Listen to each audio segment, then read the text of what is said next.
I'd like to dunk you in my coffee and spread you on my bread, because it's tea time at the Trivia Cafe. I'm Beric Livingstone, and today is actually National Cream Tea Day. I mean, who thinks these things up? It's ridiculous. It's a day for everything. Probably some unhinged splinter group of the House of Lords going, Binky, have we got a day for tea? Damn fine idea, Bunty. Put it between National Galaxy Caramel Day and Hopscotch Addiction Awareness Week. Now, where did I leave the croquet mallet? But in any case, National Cream Tea Day, I'm totally down with it. And I'll be having mine with cream on top and champagne on the side. But whether you're a jam on top or the other way round, scones or scones, it's the 21st century. Do what you like. In any case, let's get everyone ensconced in this game. Hopefully some of you will be jammy, though most of you will get creamed. Okay, you know the rules. 12 cues, 10 seconds each. Get them right to stay in. Get all 12 right to win or split today's prize, a fruity, creamy £1,000 served with cucumber sandwiches and strange little cakes you never see anywhere else. Okay, my lovelies, here it comes. Napkins on knees, cups at the ready. Shall I be mother? Let's pour out Q1. Which of these is often presented by James Corden? Carpool karaoke, tricycle talk, double-decker disco. Presenting you with an easy question to start. James Corden, he is no stranger to the double-decker, but he went for a different title here. Singing along with the stars, it's carpool karaoke. And Corden Bennett, 93,318 of you got it right. As part of his US chat show, Corden invites famous musicians to get in his car and sing along to their songs with him. And what about Macarey? Tear to the eye. Okay, Q2. Which of these is a type of trouser? Flares, torches, lamps. This is a pants question, but only if you're American. They'll all keep you warm, but which of them can you wear without catching fire? A cry for help in the sky and on your legs, it's flares. A lot of flares shown here, yes, 91,139 if you got it right. Also known as bell-bottoms, flares were popular amongst 19th century sailors and everyone else in the 1960s, and a mini revival in the 90s. Nothing wrong with that. Now, hello to Sam and Merlin the cat, to Harry and Charlotte from Newcastle Uni, to Moon, to Brendan and Samantha in Swaffham, to Becky and the Social Circle team, and to Ben, Edinburgh's #1 hypnotist. He made me say that. Or did he? No, he didn't. I can't tell anymore. Let's go on to Q3. Fe is the periodic symbol for which of these chemical elements? Iron, francium, phosphorus. Elementary question. Or is it? They are all on the periodic table, but who's hiding behind the letters F and E? Keeping the other elements crease-free, it's iron. Iron. The irony, 79,350 of you got it right. Some of you fancied francium. That's a very radioactive element, and you are now inactive, sadly. Yes, iron went Latin to get Fe, ferrous metals. Francium and phosphorus kept it simple with Fr and P, respectively. How now? Let's go straight on to Q4. The 2015 movie Creed was a spin-off and sequel to which series? Ghostbusters, Saturday Night Fever, Rocky. Moving right along. There's plenty of movement involved, but dancing may be a stretch. Better at busting lips than ghosts. It's part of the Rocky franchise. A Rocky star for some of you, but rocking on were 71,317 of you. Clever people, the boxing sept equal already has a sequel of its own in the works, so expect to see more of Michael B. Jordan in the ring. And now, Q5. Which of these countries' flags does not share the same colours as the flag of England? Japan, Indonesia, Sweden. Flag up the right answer to flag down some cash. England's covered in red and white right now, but who is flying a different palette altogether? Putting a yellow cross on a blue background, it's Sweden. Abago. Yes, 58,000 of you sweeping to victory. We lost 9,685 to Indonesia. Sorry about that. Sweden have been remixing yellow and blue since the 1500s, but settled on the current flag design in 1906. Okay, question 6. In which decade were women first allowed on the trading floor of the London Stock Exchange? 1970s, 1950s, 1960s. Turn some gender equality knowledge into some cash. We've had female monarchs since the Tudors, but when did the stock exchange finally catch up to the 1500s?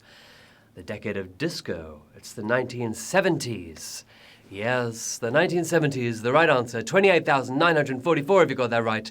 We lost over half of you there. Well, I'm not surprised. It's been such a slow place to catch up with the times. We didn't have a female head of the LSE until 2001. New York didn't have one until 2018. Women were first allowed on the trading floor in 1973, just in time for the global oil crisis. And now Q7. Which of these countries is not a member of the Commonwealth? Myanmar, Malta, Rwanda. Is it common knowledge? Maybe not. Lots of interesting history in all of these places. But alone on the sideline here is the artist formerly known as Burma. It's Myanmar for the victorious win here. 13,270 people got it right. Again, we lost just over half. Maybe they're not in the club, but Myanmar doesn't have to pretend to care about royal visits anymore. Lucky them. Q8. The BBC comedy series This Country is set in which rural area of the UK? Peak District, Cornwall, the Cotswolds.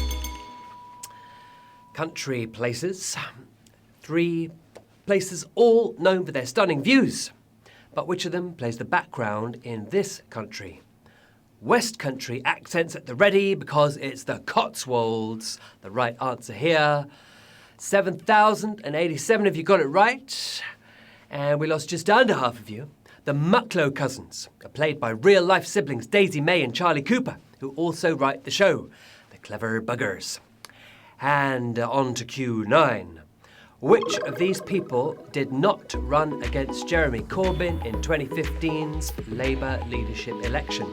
Yvette Cooper, Liz Kendall, Owen Smith. Oh, Jeremy. They've all challenged Corbyn, but who waited until 2016 to give it a crack? Getting wrecked like the rest of them, it's Owen Smith. Owen, my goodness, 2,833 if you got it right, and we lost 4,499. Not quite savage, but pretty tough. Corbyn was a left field choice back in 2015, but that's clearly where he thrives, taking home over half the votes. 60% in both of those elections. Sock it to him, Jezza. Let's go on to Q10. In late 2017, what did Amazon UK announce as the best-selling board game of the previous 12 months? Cluedo, Monopoly, Articulate. You won't be bored if you get this one right. Every home has at least 2 of them. But who made the most digital green in 2017? Beating Cluedo on Amazon with an onslaught of words, it's Articulate. Articulate. 906 if you got that right, and we lost 2,191. Should we call it savage? Let's call it savage. Let's call it Pregunta Salvaje. It was Articulate there for the win. Monopoly missed out on the top spot, but it still lived up to its name, holding 2nd, 3rd, and 4th place. Quite ridiculous. And now, the last 2 Qs. Here comes Q11. Which of these horses was not a winner of the Epsom Derby? Papillon, See the Stars, Nijinsky. Horsing around here on HQ. Well, there were 3 famous fillies, but who never finished first at Epsom? Floating like the proverbial, it was Papillon. Yes, Papillon, the right answer. 456 if you got it right. We lost 713 there. 456 of you. Well done. Now hold on to those reins because we are leaping into the final round. 44 of you used your extra lives to get back in. That leaves ascending numbers 456 of you still in the race for that £1,000. Here comes Q12. Which actor did not feature on one of the Royal Mail's special Game of Thrones stamps? Aidan Gillen, Charles Dance, Diana Rigg. None of them made it to season 8. But who couldn't even make it onto a stamp? He was killed off on the commode. Oh dear. But Charles Dance does feature here. However, preferring the shadows to the spotlight anyway, it's Littlefinger, a.k.a. Aidan Gillen, for the win. And we have 181 winners today, taking the throne. Well done!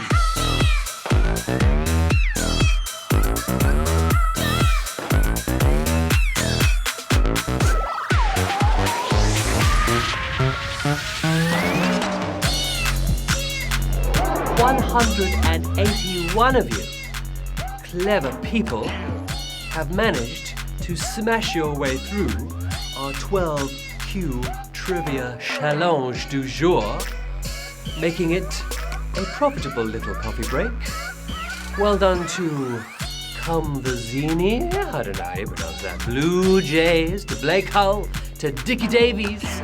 You've all got £5.52 or £5.53. Trivia Tribe, and to all the rest of you that won, I'm extremely proud of your valiant efforts on the National Day of Scones, Cream and Jam. It was absolutely scrumptious to spend tea time with you all. Thank you for joining us. I'm Beric Livingstone, and that's my ats. Send me a tea time tickle, or let me know if you want to shout. As ever, you can find us on Twitter at HQ Trivia UK. We're back this evening at 9 p.m. for another delicious round of tempting conundrums, a few slices of fun, and another yummy cash prize, all good enough to eat. Meanwhile, enjoy your Friday. Bye!